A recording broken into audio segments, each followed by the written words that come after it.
welcome back to my YouTube channel once again. For those who are new here, it's your girl Rose Basemera, and today I'm bringing to you my travel hacks, my travel tips. If it's your first time to travel, if you're like an all-round traveler all the time, it doesn't matter.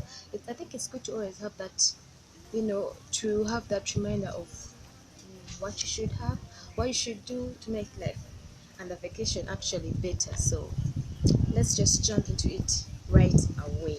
My number one is to book flights as early as you possibly can, even 8 months before, because then you can actually, even though you've changed your mind, you can actually, cancel the flights, or actually, the earlier you book, the less you pay. If you people know that, because if you like book a week before, they know you have to go. It's like urgent, so the price is like up there. But if you book like 8 months before, there's always a discount. It's always less than the actual amount you would pay if you booked a week towards when you're going. So the first thing first is, if you know about your trip and you've actually planned ahead, I'm going to go there like in 5 months, 8 months, or you have the money, book then, just book then. Don't. Number two, so we're talking about booking your flight, your ticket, and your hotel venue, whichever it is. If you're like checking online, don't forget to always use an incognito account, and also clear your cache before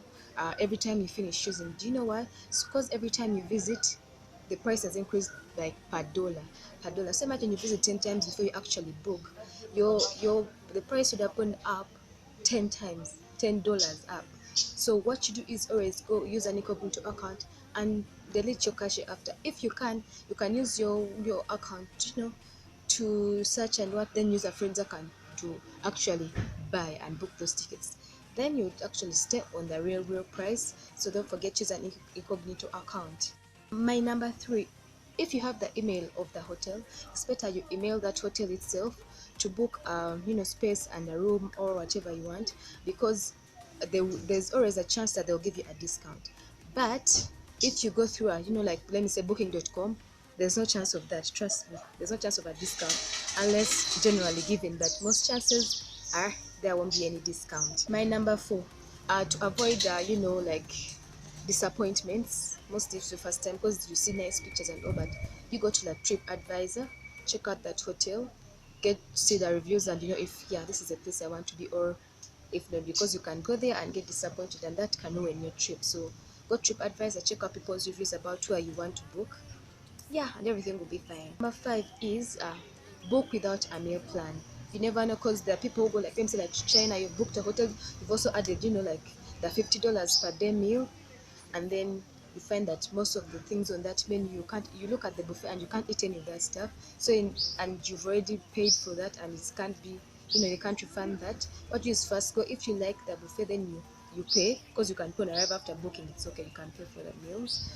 If you don't like, you can actually get meals from outside small restaurants, which might be cheaper and better for you and your appetite. My number six is, if you're on any medication, make sure you get a stamped prescription from the hospital where you're getting the medications from, because when you go to the airports and they find you with the pills or whatever, and then there's nothing to back up that it's a treatment from a doctor or something, they're going to throw those things away, or even fine you for them. So you just have to have the prescription for your medication. For my number seven, like we still talked about booking tickets, book midweek, because there's where prices are higher on Friday and Saturday, because most people go for a weekend vacation or what, 2 hours at a time. So there are very many people, and when the demand is high, you know what happens, prices also go up. So you book midweek to avoid, to get the benefit of low prices. You know what I when you're booking your flights and hotel, don't look at it and be like, oh, this is maybe I'm paying 2000, maybe let me say 2000, and then for this is like 1500. I should take the 2001 because it looks to be better, it's more expensive, and blah blah blah, so I'll add that 500. And then you forget that there are no taxes on that yet, so they might add a 3%, and then you've like strained yourself to pay that extra 500, so now you're like out of money and all that.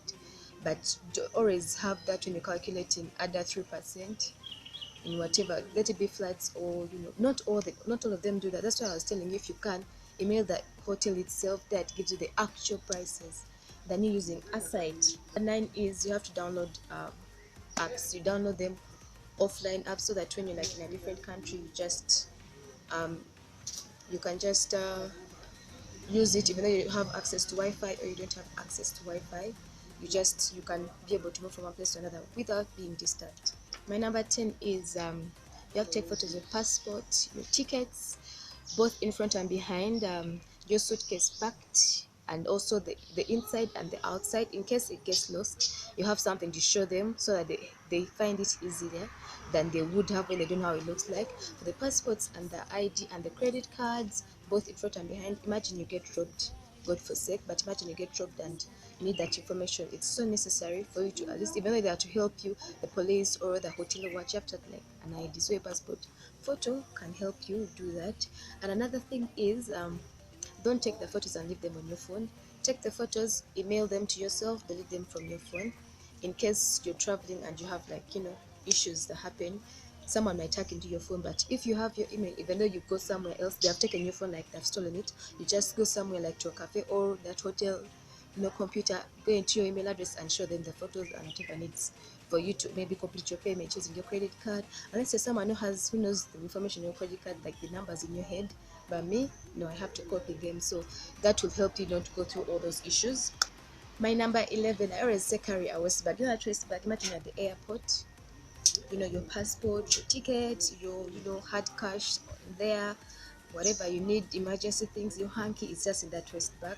You have like a hoodie on, it's in there. Then someone is to take your luggage, what you have that, that waist bag there with you. You don't have like to check your handbag. Well, me, I feel like the waist bag, your hands are free, but it's there with you. You know what I mean? And then another thing is if you can carry bag, because most times if you maybe if it's a long like journey, but a carry bag is good. Imagine your luggage is misplaced, God forsake, because it was the compartment where they keep the luggage, and then you have to wait for a day before they find your luggage, but you don't have a change of clothes. But so that carry bag, at least you put like some underwear, some one pair of clothes, in case that happens, you have something to change in as you wait for your luggage to be found. 12 is don't wear complicated outfits, because imagine you're going to the checkpoint and then you have to remove your belt, remove your shoes with like metal on them, or that by the time you like basically undressed, then again you have to dress up again. It's stressing. And if you're going for long flight, put on something free, some sweatpants or whatever, something free shoes. Like imagine free shoes, you're going for like a 28-hour flight and you're in free shoes. Man, I don't know if you feel that discomfort, but just be free and everything will be actually easier for you. My number 13 is board last or among the last people, because I said this, imagine sometimes you might have booked a big airplane and there are actually few people going on that flight at that time. Imagine you enter among the last, and you can actually save seats that are not occupied. You can go get yourself like 3 seats for yourself. Not in economy class, you'll be chilling as if you're in first class. You can sleep on it. Okay, that sleeping is for sure. Tall people, your legs will be like sticking out or something, that you can sleep on it, make it like, you be comfortable. No one is going to come. That's my seat, shift, what. No, you've entered among the last, no one is coming to take that seat. You're free to take it up. So, like, my number 14 is like, when you get to that country, always purchase a SIM card, because you need to get, if unless you have someone there, but if you need to get services like Uber and what, you actually need to like call the Uber using their phone number, because if you have yours, chances are you people are not going to communicate, which is going to make life harder for you. But if you have their SIM cards, you can do a lot with it. Call people in the country, order in food, you know what I mean? Tell the McDonald's they deliver food, the pizza, whatever you want. It will make it easy for you. If you're not at the hotel, you could buy like some bundles for your data. You're not accessing Wi-Fi, you can still access data on wherever you are, whatever trips you're doing. And yeah, so if I've forgotten any travel tips or hacks, you can leave it in the comment section below, so that people actually get to learn. In case they're going to travel soon, they know what to do and what not to do to make things actually better. So thank you very much for watching. Don't forget to give my video a thumbs up, comment, share, and subscribe if you're new. Thank you very much. Have a good day. Bye.